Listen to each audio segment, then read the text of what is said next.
सभी को नमस्कार। देखिए, एक लॉ स्टूडेंट के तौर पर यह जानना बेहद जरूरी है कि पुलिस किसी भी केस की जांच की शुरुआत कैसे करती है और उसे अंजाम तक कैसे पहुंचाती है।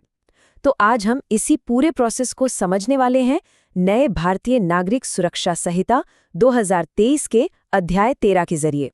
हम देखेंगे कि एक मामूली सी सूचना से लेकर कोर्ट में चार्जशीट दाखिल होने तक का ये पूरा सफर कैसे तय होता है। तो चलिए शुरू किया जाए। तो इस पूरे सफर का रोड मैप कुछ इस तरह है। सबसे पहले हम देखेंगे कि वो पहली सूचना, वो पहली चिंगारी कैसे एक एफआईआर में बदलती है। फिर हम पुलिस की जांच की शक्तियों को समझेंगे कि असल में उनका फील्ड वर्क होता कैसे है।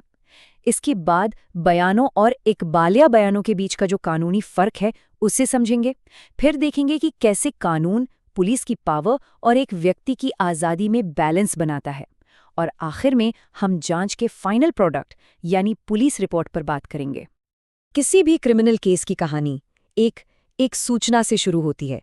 तो चलिए सबसे पहले यही समझते हैं कि इस नए कानून में वो सूचना कैसे एक फॉर्मल एफआईआर का रूप लेती है, क्योंकि यही वो पहली चिंगारी है जो जांच की पूरी मशीन को चला देती है। तो इन्वेस्टिगेशन का जो ऑफिशियल दरवाजा है वो खुलता है धारा 173 से, जिसे हम सब एफआईआर यानी फर्स्ट इन्फॉर्मेशन रिपोर्ट के नाम से जानते हैं। ये किसी भी कॉग्निजेबल ऑफेंस की जांच का स्टार्टिंग पॉइंट है।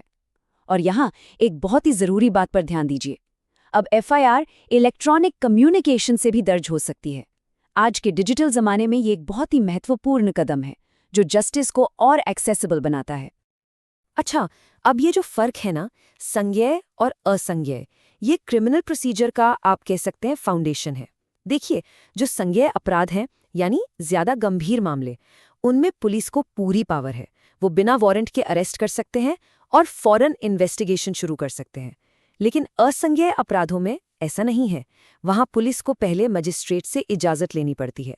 तो यहाँ मजिस्ट्रेट एक तरह से एक गेटकीपर का काम करते हैं। एक बार एफआईआर दर्ज हो गई तो समझ लीजिए जांच की असली मशीनरी चालू हो गई। अब हम उन शक्तियों को जानेंगे जो कानून पुलिस को देता है ताकि वो सच तक पहुंच सके। यहीं से पुलिस का असल फील्ड वर्क शुरू होता है। तो ये हैं जांच के मुख्य औजार।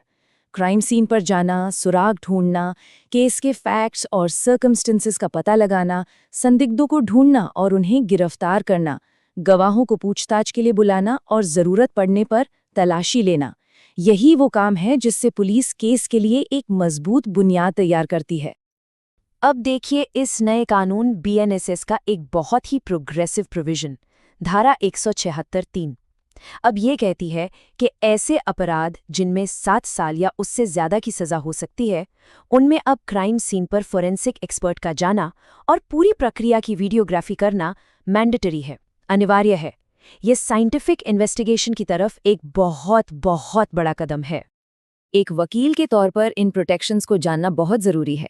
धारा 179 कुछ लोगों को एक तरह का सुरक्षा कवच देता है। 15 साल से कम या 60 साल से ज्यादा उम्र के पुरुष, कोई भी महिला या कोई भी मेंटली या फिजिकली डिसेबल्ड व्यक्ति, इन्हें पूछताछ के लिए थाने नहीं बुलाया जा सकता। पुलिस को इनके घर या इनकी पसंद की जगह पे जाकर ही बयान लेना होगा। किसी भी जांच में बयान लेना एक बहुत ही क्रिटिकल हिस्सा है। लेकिन ध्यान रहे, कानून पुलिस को दिए गए बयान और मैजिस्ट्रेट के सामने दिए गए बयान में जमीन आसमान का फर्क करता है। चलिए इस फर्क को ठीक से समझते हैं। धारा 181 एक बहुत ही अहम नियम बताती है। पुलिस को जो बयान दिया जाता है उसकी एविडेंशियरी वैल्यू बहुत सीमित होती है, मतलब उसे ठोस सबूत नहीं माना जाता। इसका इस्तेमाल अदालत में सिर्फ इस बात के लिए हो सकता है कि गवाह अपनी बात से पलट तो नहीं रहा। इसे गवाह को कॉन्ट्रडिक्ट करने के लिए इस्तेमाल कर सकते हैं, पर केस साबित करने के लिए नहीं। और अब देखिए पिछली स्लाइड के बिल्कुल उलट। ये वो मेमोरेंडम है जिस पर एक मैजिस्ट्रेट को कन्फेशन रिकॉर्ड करने के बाद साइन करना पड़ता है। इसमें सबसे जरूरी शब्द है वॉलंटरीली, मतलब स्वेच्छा से, क्योंकि ये बयान एक मैजिस्ट्रेट के सामने बिना किसी दबाव के पूरी कानूनी प्रक्रिया के साथ लिया जाता है, इसलिए इसकी एविडेंशियरी वैल्यू बहुत ज्यादा होती है। ये एक बहुत पावरफुल सबूत माना जाता है। ये तो साफ है कि कानून पुलिस को बहुत शक्ति देता है, लेकिन साथ ही इसके गलत इस्तेमाल को रोकने के लिए कड़े चेक्स एंड बैलेंसेस भी बनाता है। इनमें टाइम लिमिट और मजिस्ट्रेट का रोल सबसे अहम है। ये नंबर 24 घंटे, ये क्रिमिनल लॉ का एक कॉर्नरस्टोन है।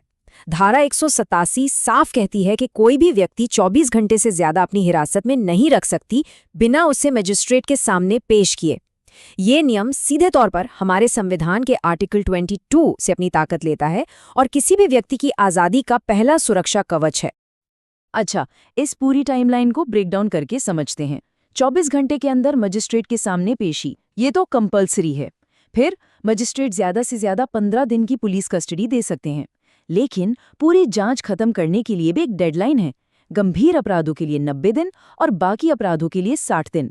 और अगर पुलिस इस टाइम में जांच पूरी नहीं कर पाती तो आरोपी को डिफॉल्ट बेल का अधिकार मिल जाता है। तो हफ्तों या महीनों की इस पूरी जांच के बाद आखिर में क्या होता है? इसका नतीजा क्या निकलता है? अब हम उस फाइनल रिपोर्ट को देखेंगे जो पुलिस अदालत में जमा करती है और जो पूरे केस की दिशा तय करती है। धारा 193 के तहत इस फाइनल रिपोर्ट को कहते हैं पुलिस रिपोर्ट। आम बोलचाल की भाषा में हम इसे चार्जशीट या चालान भी कहते हैं। ये पूरी जांच का एक निचोड़ होता है जिसमें पुलिस अपना कंक्लूजन बताती है कि आरोपी के खिलाफ ट्रायल चलाने के लिए पर्याप्त सबूत हैं या नहीं। तो इस रिपोर्ट में होता क्या क्या है? असल में इसमें केस की पूरी कुंडली होती है। पार्टियों के नाम, अपराध की जानकारी, गवाहों की लिस्ट, अपराध हुआ भी है या नहीं, आरोपी गिरफ्तार हुआ, जमानत पर है या नहीं, और जांच के दौरान जमा किए गए सारे दस्तावेज और बयान। यही वो फाइल है जिसके आधार पर अदालत अपना काम शुरू करती है। और अंत में एक बहुत ही दिलचस्प सवाल, क्या चार्जशीट फाइल होने का मतलब है कि जांच हमेशा के लिए बंद हो गई? नहीं। धारा 193(9) के तहत आगे की जांच या जिसे फर्दर इन्वेस्टिगेशन कहते हैं, उसकी गुंजाइश हमेशा रहती है। अगर पुलिस को कोई नया सबूत मिलता है तो वो कोर्ट की इजाजत से जांच दोबारा शुरू कर सकती है। ये हमें याद दिलाता है कि सच की खोज एक लगातार चलने वाली प्रक्रिया है।